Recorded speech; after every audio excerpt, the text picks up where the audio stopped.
you about MCC's vision for a new downtown campus. Heidi's right, I have to leave after I answer your questions to get on the bus. That's what I was talking to Debbie about. I should have taken some Dramamine. I do have a history of getting car sick. There you go. Now you know a lot about me, and let me tell you a little bit about our campus. You have some collateral, which you can also call propaganda if you want to, in front of you. One is the downtown case statement that we want as a takeaway. But the other is a little card that actually just was generated within the last couple weeks, and it's been generated by our Damon campus students.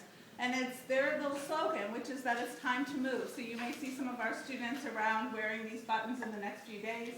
If you flip it over on the back, there's a QR code.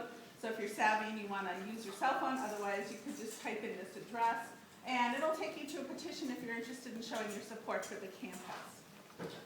So let me take you through the history of MCC downtown. So around 1992, MCC established what the college really always thought was going to be a temporary location at the Sibley building. You could tell it was going to be a temporary location because you can find a lot of documents at the college about how it was looking for a permanent home. In 2002, which is about a decade later, MCC's master plan then included a new DCC. It was sort of without a location for a while. Some of you who've been here a lot longer than I have will know that eventually a site was settled on at Broad and Plymouth. And so that was going to be the new downtown location. It was actually going to be, it had an acronym, the ATEC, if you've been here long enough. It was an Applied Technology Center. But then there was a new idea. So in 2005, MCC's new downtown campus officially then became part of what those of you, again, who've been here for a while may fondly remember as Renaissance Square. And that was going to open, just so you know, as you're tracking these dates, in 2002, our new downtown campus was going to open in 2006. In 2005, our new downtown campus was going to open in 2011. And I have to say, when I was recruited to come to MCC as the president, I was told that we will open a new downtown campus within the next couple of years. That whole process has been resolved. Aren't you lucky? And then I think it was actually my third meeting here in town where the whole project fell apart. I hope it wasn't me. But that whole project collapsed, right? So at that point, MCC sort of looked around and thought, okay, well, what do we do now? And we really got everyone together and recognized we've got folks at the college who have been working on this project, including Dean Otero, who is here, over there, for all of this time. So you can imagine how excited they were to begin from scratch again. So what we did exactly that. And we pulled together a whole list of site selection criteria, which I'll share with you in a second.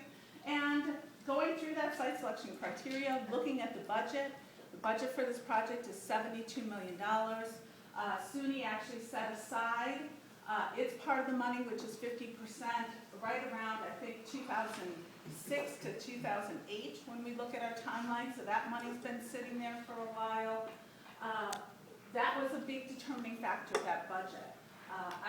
I hate to even say this out loud, and I know this is being taped, but $72 million doesn't buy what it used to buy when you think about this timetable, those of you who know the cost of escalation of construction prices. So in 2011, after looking at all the available properties that were out there, the board announced the recommendation of the Kodak properties for the new downtown location with an anticipated opening date of 2016, okay? Which is only a decade later than when we initially thought the new downtown campus would open. So the site selection criteria when we all came back together after Ren Square collapsed was really pretty simple. It needed to be a visible and prominent location. We wanted folks to know there was a college there.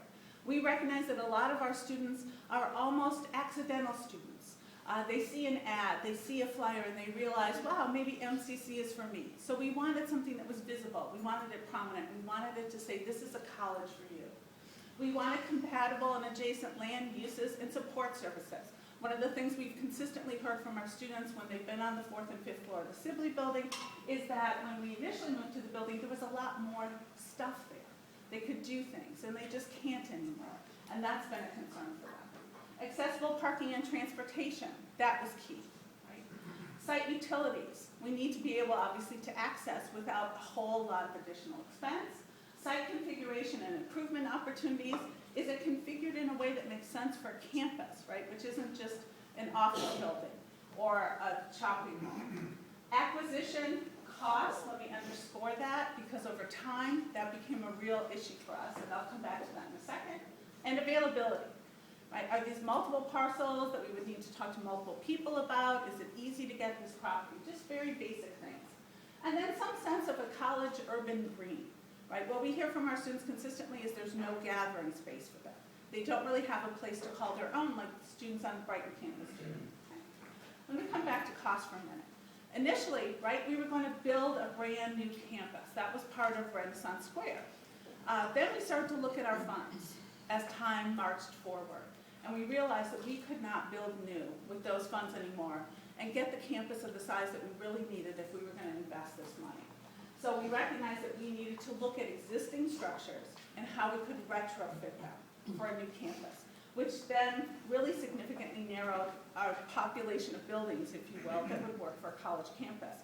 Some of them we considered, when we actually looked at the all-in cost, exceeded $110 million. So they were right off the table. So that's sort of how we're windowing that funnel down. So why did we choose Kodak at the end of the day? Well, it's the fiscally responsible option. We have a board of trustees, 10 trustees. You may or may not know. We have 5 who are local appointees, 4 who are gubernatorial appointees, and 1 who is an elected voting student trustee. Those trustees have a fundamental responsibility to do what is fiscally responsible for the college, right? They have that fiduciary responsibility. So when we looked at all of these options throughout the entire process, we actually had the same third party look at the financials associated with them, and that's Labella Associates. So as the board would ask for, what's the apples to apples comparison? So we kept looking at the apples to apples comparison. And however you sliced and diced it, it really was $10 million cheaper to look at the Kodak properties than the other options on the table. Ownership versus leasing became very, very important. You may hear that this is a $72 million project, and it is. But the reality is that SUNY will backfill $36 million of that $72 million, but only if it's an ownership situation. Okay. So why, can you grab my water for just a sec? Thank you. So why is that important? Well, the money isn't available to us unless we actually purchase. Over the past 20 or so years, just to give you a sense of the value of a property, over the past 20 or so years that we've leased at Sibley, if you consider the extension of that lease, we've recently signed with WIN to go to 2016. By the end of that period of time, we will have expended more than $72 million in lease payments. And we won't have any owned property to show for it. That's a concern. It's a concern for SUNY, it's a concern for the board. Okay. So that's why ownership is very, very important. A better space for learning. Right? When we talk about how do you configure a campus, what could we do with the inside of the space? How could we imagine it? How is it going to serve the needs of our students today and tomorrow? That's one of the things we looked at in all of the comparisons as well. Also, we wanted room to grow. Right? The next 2 bullets are really about that. Right? We have opportunities for partnerships. We have opportunities for expanding workforce development. I know RIT is opening an urban youth incubator. Right? We're looking at a kitchen table incubator for those folks who have that idea, who want to start a house cleaning service or a pet walking service and want to move beyond where they are, right? It gives us room for that. It gives us room to co-locate with partners like Rochester Works. It gives us potential room to co-locate with city schools. We're a partner in the Early College International High School. One of the fundamental principles of that high school was supposed to be it's co-located with the college campus. It's never been able to happen because we just don't have the space. That gives us that opportunity. Okay? But it's also, it gives us room to grow affordably. Right? One of the things we've really learned is how the value of our dollar erodes over time. If we can purchase additional square footage, right, about 547,000 square feet is available to us, in contrast to about the 274,000 square feet that we actually need, we should do that today. It's also accessible. It has the parking. It's actually coming with more parking than we originally thought because of other issues that are going on in Kodak. So we're at about 480 parking spots. Okay. Last count, 480 parking spots, which is not inconsequential. Right now, to our our good friend, Larry Glazer at Buckingham Properties, we pay close to $270,000 a year to subsidize parking. Yeah, for all of our faculty, students, and staff. If we don't have to do that over time, sorry, Larry. But it's true. If we don't have to do that, we can He's a invest great the funds landlord, in I want to something tell you else. though. He is. We love him, and we will be sad. But that's important to us.